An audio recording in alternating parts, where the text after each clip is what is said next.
want to give you some tips for working, I'll go through these pretty quickly, but some tips for working with the IT industry, just based on my opinion and my experience.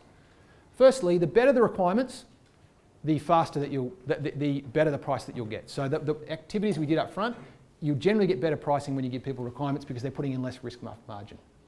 Do not send out an email to 20 software companies with a request for quote. You will be shocked how bad the response will be. Instead, have a look at their website and ring a bunch of them up and just go and see 3 or 4 of them and find people because they don't want to. I get a blind email, I've got no idea how many other people it went to. Your motivation to respond is typically pretty low. You want to talk to people, you'll get a better response. Pick your provider based on their focus.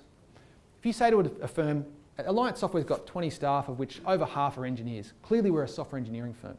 There are firms that I know of that will say they do software development, but you know, when you look at it, they might have 15 graphic designers. They're clearly going to be good at graphic design because they've got a lot of graphic designers. You want to pick firms that their primary focus is what you're using them for. And you can refine over time. I think this is one where people get stuck is we think that custom software, the beauty of custom software is we can evolve. We want to get incremental stuff out and be prepared to work up over time. I like giving people early guesses to prices on projects as long as they don't hold me to them. And I say that quite seriously because you'll often have a conversation and after 2 hours I say, what do you think it costs? And I go, oh, I think it's somewhere between 50 and 100 grand. And that's a really good number to get because if they actually had in their mind, well, I'm probably going to spend 150 on this thing, we're fine. If they had in their mind that they're going to spend 15, we've got a problem. So the early guess is good, but it's a guess. And it takes some time to pull stuff apart and get numbers. And you're going to pay for some custom software upkeep.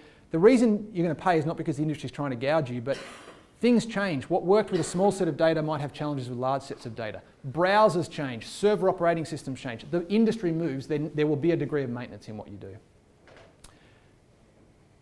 I think this is really important.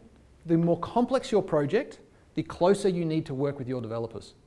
Scott's going to talk about working offshore, and it's a principle that comes out in that space. The more complex you're doing, we like to get our clients to come and sit in our offices if they can. The harder it is, the better it is to work closely. And consider whether you need a long-term engagement. There are some firms, and I know the owners, and they are good firms doing good work. Their speciality is putting lots of people on big projects and smashing them out quick. That's what they're good at. Alliance Software is actually the opposite of that, as in we have long-term clients and so we sometimes struggle to put a whole bunch of people onto one project. But those firms, I've talked to the owners, I say to them, what do you do about maintenance? And they go, if at all possible, we don't do it. We hand the project over. And so think about whether you want the big bang or whether you want the long term. Identifying risks. If you look at the spectrum of a project, typically 90% of your project is easy to do, it just takes time. And 10% of your project will be hard. And often people want the price on the hard bit up front, and what you'd be better off to do is to say, and we don't know, because until we get into it, it's actually, there is an element of risk, and so you can do this thing called a spike. I was introduced to the concept by someone in the room, to the phrase. A spike is where you go and touch something really quickly, and we just do a quick prototype. We do 2 or 3 days worth of work, and people think, but I'm not getting an outcome out of that. No, you're actually getting a whole lot of certainty that you didn't have, and so if something's hard, just say to your developer, why don't I give you a day? Just get in there and have a play. You know, let's try something out, and often that can be a really good way just to resolve something.